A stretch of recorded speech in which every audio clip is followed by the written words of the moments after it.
Hello दोस्तों, loan app guide में आप सभी का स्वागत है। दोस्तों, लोन का टेंशन है तो छुट्टी करो यारो। सुना है कि लोग लोन लेने से पहले 10 बार सोचते हैं क्योंकि डर रहता कि अगर ईएमआई नहीं चुका पाए तो क्या होगा। और 2024 में घबराने की जरूरत नहीं है। आज का ये वीडियो खास है उन लोगों के लिए जिनका कोई पर्सनल लोन चला हुआ है या फिर आपका किसी क्रेडिट कार्ड से लोन चला हुआ है या नॉन बैंकिंग फाइनेंस कंपनी से लोन चला हुआ है या फिर आपने किसी लोन ऐप से लोन लिया है। आपने लोन तो ले लिया लेकिन ईएमआई चुकाने में परेशानी आ रही है। तो आज इस वीडियो में आपको इस परेशानी से कैसे बाहर निकला जा सकता है इसके बारे में बताऊंगा। फ्रेंड्स, अब देरी न करते वीडियो स्टार्ट कर लेते और जान लेते अगर आपने भी किसी लोन की ईएमआई नहीं चुकाई है तो अब क्या करें। तो फ्रेंड्स, सबसे पहले जान लेते हैं कि आप लोन के चक्रव्यूह में कैसे फंसते हो, यानी कि जो डेब्ट ट्रैप होता है यानी कि लोन का जो कर्ज होता है उसके चक्रव्यूह में आप कैसे फंस जाते हो। मान लीजिए कि आपका कोई भी किसी भी प्रकार का लोन चल रहा है और आपकी जो इनकम का सोर्स है वो बंद हो जाता है, कि जैसे कि आपकी जॉब चली जाती है या फिर आपका कोई छोटा या बड़ा बिजनेस है उसमें लॉस हो जाता है और किसी भी कारण से आपकी इनकम बंद हो जाती है और आपके इनकम का सोर्स बंद हो जाता है तो फिर आपने जो लोन लिया उसकी ईएमआई पे करने पर भी आपको मुसीबत आती है।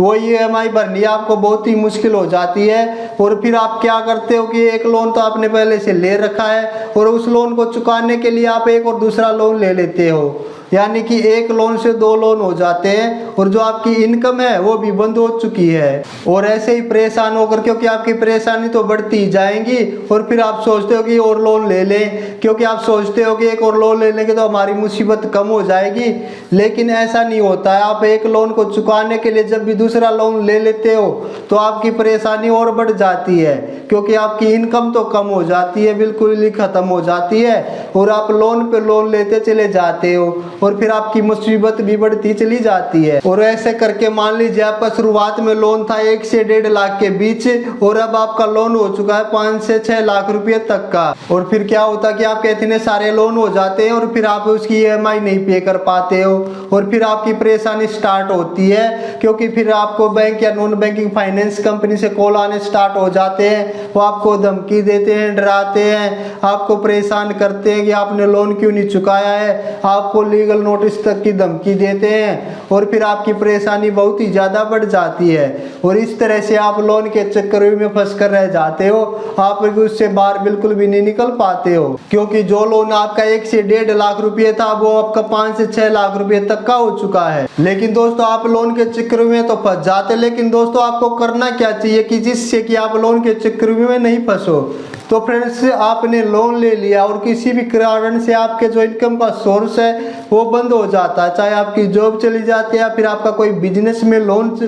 या फिर आपके बिजनेस में कोई लॉस हो जाता है जिससे कि आपकी जो इनकम होती है वो बंद हो जाती है। कभी भी आपके साथ ऐसी परेशानी आती है कि जिससे कि आप लोन की ईएमआई पे नहीं कर पा रहे हो, तो फ्रेंड्स इसके लिए सबसे अच्छा रास्ता कि आपको लोन डिफॉल्ट कर लेना चाहिए। आपने जो लोन ले रखा है उसकी आप ईएमआई रोक दीजिए, क्योंकि अगर आपके पास कोई इनकम का सोर्स ही नहीं है तो फिर आप लोन की किस्त कैसे भर पाओगे। तो फ्रेंड्स, इसके सबसे अच्छा रास्ता है कि आप लोन डिफॉल्ट हो सकते हो। लेकिन दोस्तों, लोन डिफॉल्ट होने के बाद आपको परेशानी तो आएंगी, जैसे कि आपके पास भी कॉल आएंगे, आपको भी वो परेशान करेंगे, नोटिस की भी धमकी देंगे, कानून कार्रवाई करने की धमकी देंगे। ये तो आपको सहना पड़ेगा, लेकिन ये होगा कि आपका जो लोन है वो ज्यादा नहीं बढ़ेगा। आपका जितना लोन है उतना ही रहेगा, उस पर थोड़ा बहुत आपका जुर्माना या पेनल्टी लगेगी, लेकिन ये नहीं होगा कि आपका 1 लाख रुपए का लोन है 5 से 6 लाख रुपए तक हो चुका है। ऐसी परेशानी आपके साथ नहीं होने वाली है। ऐसे में सिर्फ आपको ये करना कि आपके पास कॉल आती है तो आपको उसको इग्नोर करना होगा,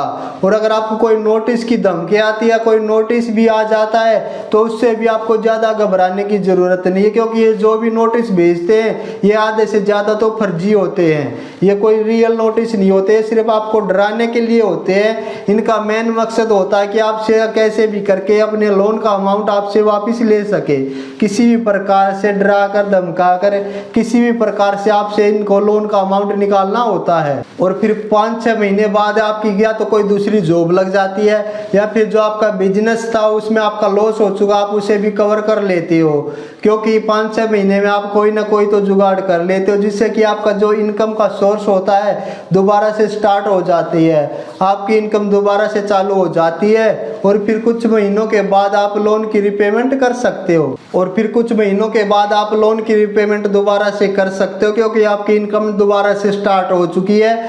कुछ महीनों बाद आपके पास कुछ पैसे भी जमा हो जाते हैं। और दोस्तों एक और बात बताना चाहूँगा कि आप जब भी लोन को डिफॉल्ट करते हो तो ये लोन कंपनी वाले जो भी होते हैं ये आपके पास कॉल करते हैं और ज़्यादातर ये आपके साथ लोन की सेटलमेंट कर लेते हैं। जैसे कि मान लीजिए आपका 1 लाख रुपए तक का लोन था, वो जुर्माना पेनल्टी लगकर अब आपका 1.5 लाख रुपए हो चुका है, तो ये सेटलमेंट कर लेते हैं कि हमारा जितना लोन अमाउंट था आप सिर्फ वो पे कर दीजिए, या आपका जो 50,000 की पेनल्टी लगी है उसमें सिर्फ आपसे 10 या 15,000 रुपए की ही पेनल्टी लेते हैं, ज़्यादा पेनल्टी आपसे नहीं लेते हैं।